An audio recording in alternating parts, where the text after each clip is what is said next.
Welcome to first byte. நான் ரம்யா விவேகானந்த். இன்றைக்கி ஒரு தாபா ஸ்டைல் ரெசிபி தான் பார்க்க போகிறோம். ஆலு பாலக் கிரேவி. வாங்க ரெசிபிக்குள்ளே போகலாம். இதற்கு தேவையான பொருட்கள்: 1 இன்ச் அளவுக்கு பட்டை, ஒரு பிரிந்தி இலை, 1 டேபிள் ஸ்பூன் சீரகம், 2 பெரிய வெங்காயம் ஸ்லைஸ் பண்ணியிருக்கேன், மிளகாய்த்தூள் 2 டேபிள் ஸ்பூன், மஞ்சள்தூள் 1/4 டேபிள் ஸ்பூன்,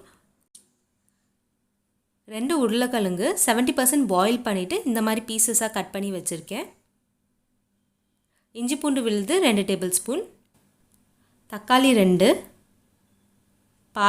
பாலக் நல்லா சாப் பண்ணி வச்சுருக்கேன் சின்ன சின்னதாக, தயிர் 2 டேபிள் ஸ்பூன். இப்போ ஒரு பேனில் எண்ணெய் ஊற்றிக்கலாம்.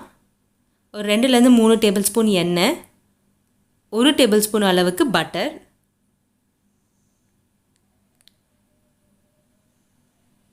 இப்போது அதில் 1 டேபிள் ஸ்பூன் அளவு சீரகம், பட்டை, ஒரு பிரிந்தி இலை நல்லா ஃப்ரை ஆகட்டும்ன்ட்டு இல்லை ஆனியன்ஸை ஆட் பண்ணிடுறேன். வெங்காயம் நல்லா கோல்டன் ப்ரௌன் ஆகிற வரைக்கும் நல்லா வதக்கிக்கலாம். வெங்காயம் வதங்கிறதுக்கு கொஞ்சோண்டு உப்பு ஆட் பண்ணி நான் வதக்கிக்கிறேன்.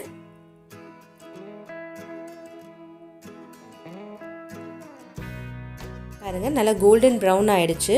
இந்த ஸ்டேஜில் 2 டேபிள் ஸ்பூன் இஞ்சி பூண்டு விழுது, இஞ்சி பூண்டு விழுது பச்சை வாசனை போகிற அளவுக்கு நல்லா வதக்கிக்கலாம்.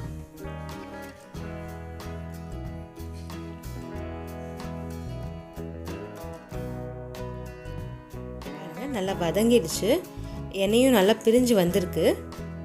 இந்த ஸ்டேஜில் தக்காளி போட்டு வதக்கிக்கிறேன்.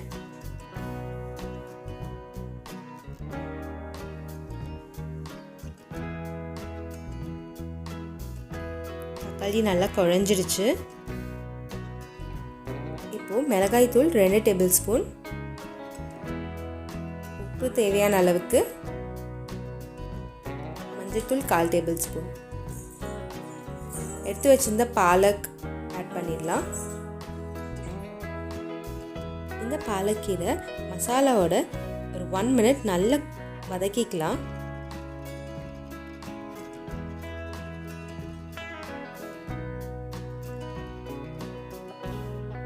நல்லா வதங்கிடுச்சு, 1 மினிட் ஆயிடுச்சு. கீரை அதுவே தண்ணி விடும் கொஞ்சம். இந்த மசாலாவோட பாலக் நல்லா பிளெண்ட் ஆகிடுச்சு. இப்போது 70% குக் பண்ணி வச்சுருந்த இந்த உருளைக்கிழங்கு ஆட் பண்ணிக்கலாம். இதையும் கொஞ்சம் வதக்கிக்கலாம். இந்த மசாலாவோட கொஞ்சம் குக் ஆகட்டும்.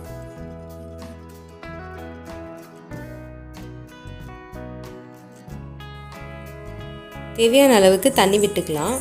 1லேருந்து 1.5 கப் அளவுக்கு தண்ணி விட்டுருக்கேன். இந்த ஸ்டேஜில் உப்பு காரெல்லாம் செக் பண்ணிக்கலாம். நான் இப்போது கடைசியாக தயிர் 2 டேபிள் ஸ்பூன் ஆட் பண்ண போகிறேன். ஆட் பண்ண உருளைக்கிழங்கு 70% தான் குக் ஆகிருக்கு. மிச்சம் 30% குக் ஆகிறதுக்கு நான் குக்கர் மூடிட்டு அதில் விசில் போட போகிறது இல்லை. விசில் போடாமல் 5 மினிட்ஸ் ஒரு ஹை ஃப்ளேமில் வச்சு குக் பண்ண போகிறோம். ஆஃப்டர் 5 மினிட்ஸ் எப்படி இருக்குது பாருங்கள், நல்லா எண்ணெய் பிரிஞ்சு வந்திருக்கு. கிரேவி ரெடி ஆகிடுச்சு. கடைசியாக நான் கஸ்தூரி மேத்தி 1 டேபிள் ஸ்பூன் ஆட் பண்ணிக்கிறேன், நல்லா க்ரஷ் பண்ணி. பாருங்கள், ஆலு பாலக் கிரேவி ரெடி. இன்னும் இந்த சேனல் சப்ஸ்கிரைப் பண்ணதுங்க சப்ஸ்கிரைப் பண்ணுங்கள். பக்கத்தில் இருக்க பெல் பட்டனையும் ப்ரெஸ் பண்ணுங்கள். ஒரு தம்ஸ் அப்பை கொடுங்க. தேங்க்யூ.